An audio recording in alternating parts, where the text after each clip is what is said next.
Let's do the intro half as much. Okay. Just once, not twice. Just once, not twice.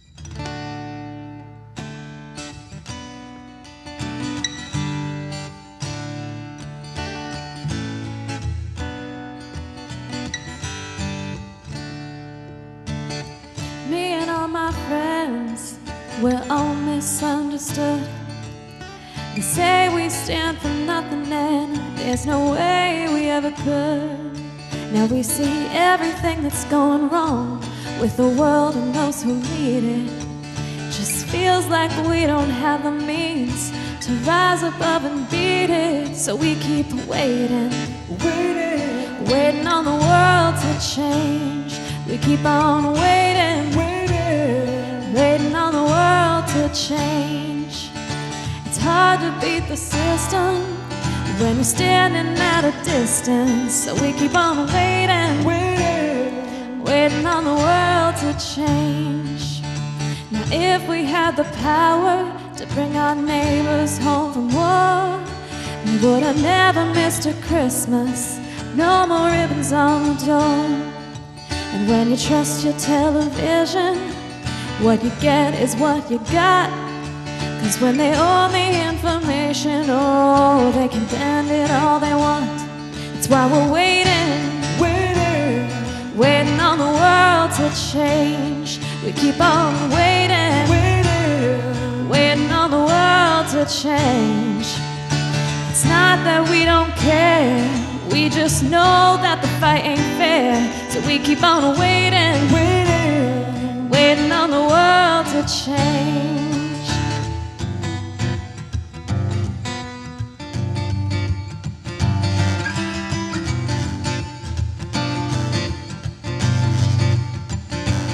And we're waiting, waiting on the world to change. We keep on waiting, waiting on the world to change. One day our generation's gonna rule the population. So we keep on waiting, waiting on the world to change. Now we keep on waiting, waiting on the world to change. We keep on waiting, waiting on the world to change. Waiting on the world to change. Waiting on the world to change. Waiting on the world to change.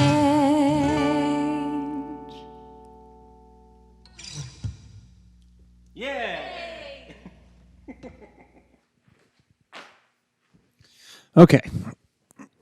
So, what even is Ash Wednesday? Sorry for the mic. This is just the setup we've got right now. So what is Ash Wednesday? It's a weird way to begin Lent. You know, Lent is this season that moves along in the liturgical Christian calendar. It moves along from today, Ash Wednesday, all the way through Easter.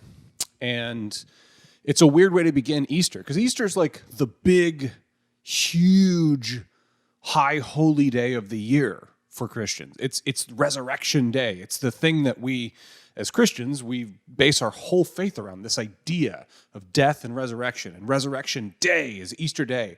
And we start with Ash Wednesday.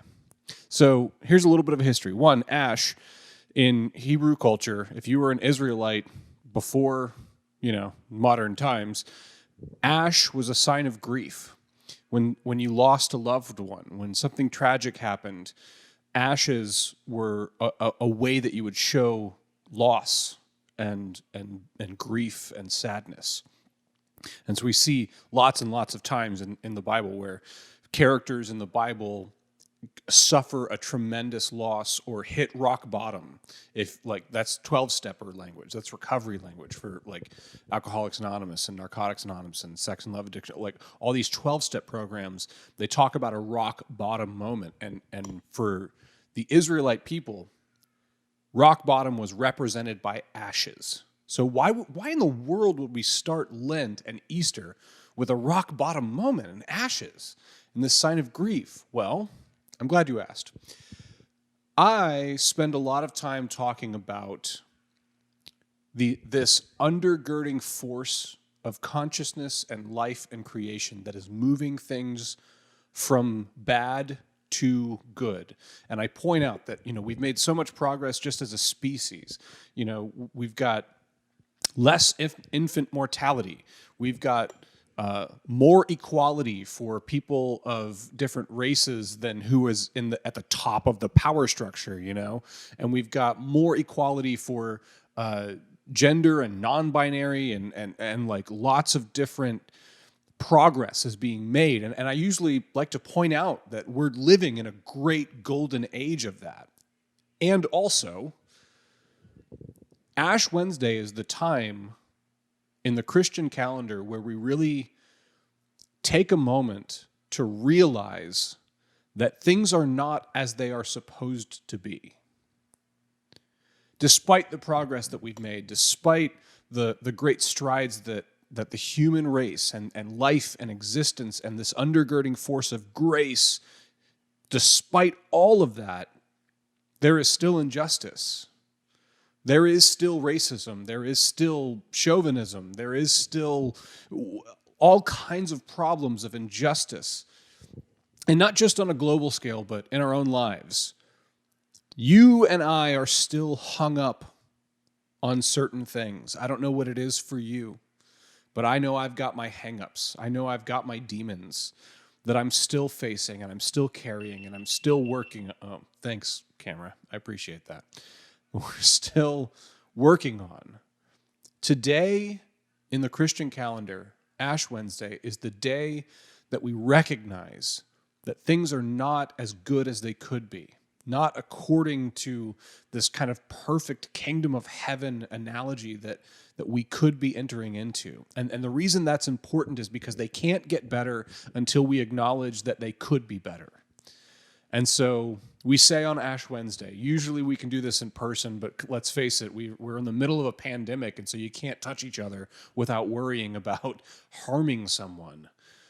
Normally, we would take ashes and we would anoint the forehead with the sign of the cross, which is a sign of death. We would acknowledge this rock bottom thing, that things are not what they could be or what they should be, that there is still grief, there is still evil to fight, there's still things that we need to move forward in. But we do it in the sign of the cross because the way forward is counterintuitive. The way forward is not to rise up and be stronger and fight. The way forward is to surrender. Surrender to a grace and a transforming love that can truly win the day. Not just defeat our opponents, but can actually win them over.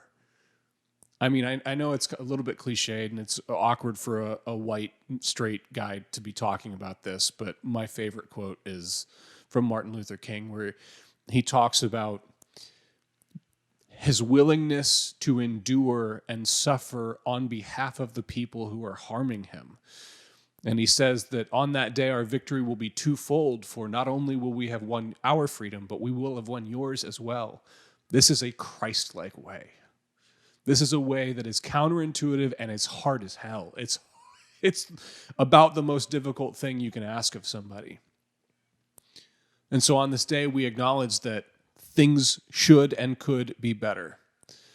And we also throw our hope and our faith not in our own efforts, but in the efforts of a God who loves us, who is gracious, and who is bigger than all of it. So we keep on waiting on the world to change.